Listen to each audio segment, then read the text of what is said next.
does scripture say? You know, normally the scriptures run into thousand and thousand and thousand of pages. So naturally, there's a lot written there, and it is very unfortunate that very few of us actually read it, or listen to it, or understand it. Anyway, one of the values in life is the honesty. That we have to be honest to our work. We have to be honest to our friends. We have to be honest to our parents. And we have to be honest to everyone we meet in life. If we go to the karma theory, if we are not honest, things do happen to us within this life and repay back to us for our dishonest karmas. It happens in life, 100% happens in life. Sooner or later, that dishonesty catches up. So is ego. And ego is the worst enemy of mankind. It is very difficult. We can understand honesty, we can understand anger, we can understand lust, but it's very difficult to understand the word ego. And that is the worst enemy. They say ego and God cannot live together. You have to kill your ego if you want to invite God to be with you. The first story is about a milkman, very dishonest milkman. He had to come by a boat to deliver milk, and every day they will mix lot of water in the milk when he would deliver it. And thus he made lot of money from that water, the river water, mixing it with milk. And he collected a lot of money.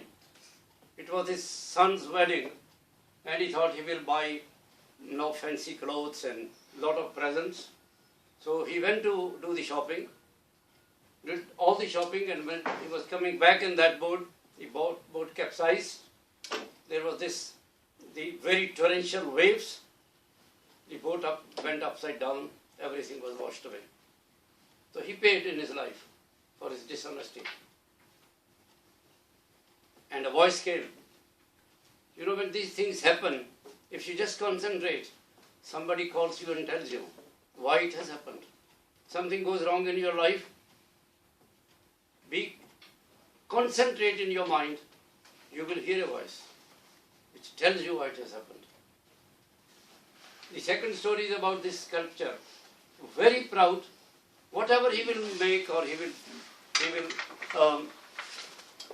will build, he would say there's nobody else in life equal to him. And he was very proud of his own art or his own skill. He got a message that the messengers of death, they are coming to take him away. And he said, I can beat them. So what he did was, he made a lot of sculptures of his own body, of his own shape, and put mud on himself as well, so that he looks like those sculptures, and stood in one of those sculptures. There are about 16 of them. The Jamdoots, or the messengers of death, came, and he looked around, and he could not recognize who the actual sculpture is. They were all murtis. So he went back, and this man was now very proud that, see, they could not even recognize me. He went to Dharmaraj. They say, God of death. You have a different name, but this is the name we have. He said, all right, let me come, I'll tell you. We can catch him in a minute. So he came down, looked at all the sculptures there, and said, oh, they are very, very defective. They are no good sculptures. And that man who built them, as he was very proud of his art, immediately came out, no, you can't say that whatever I made is not right. And he was God. And the messengers of death took him away. That is life. Can we leave ego and live in humility? Can we be honest in life and discard all dishonest elements which we have in our mind, or in our mind waves and all that? Can we become good human beings? That was the message of Moses 4,000 years ago, and of Ram and of Lord Krishna and Muhammad and Jesus Christ and Guru Nanak and Mahavir and Buddha. Why did they come to this world? They brought a message. They were special messengers of God. And they wrote, the words they spoke are written in granths, in scriptures, where we go and bow our head. We go to Gurdwara, we go to mosque, we go to mandars, we go to church, we go to wherever. Why do we bow our head? For what purpose? You are also, educated people. If it is a child or if it is an uneducated person who doesn't know anything, maybe his faith is stronger than us, but you can understand the scriptures.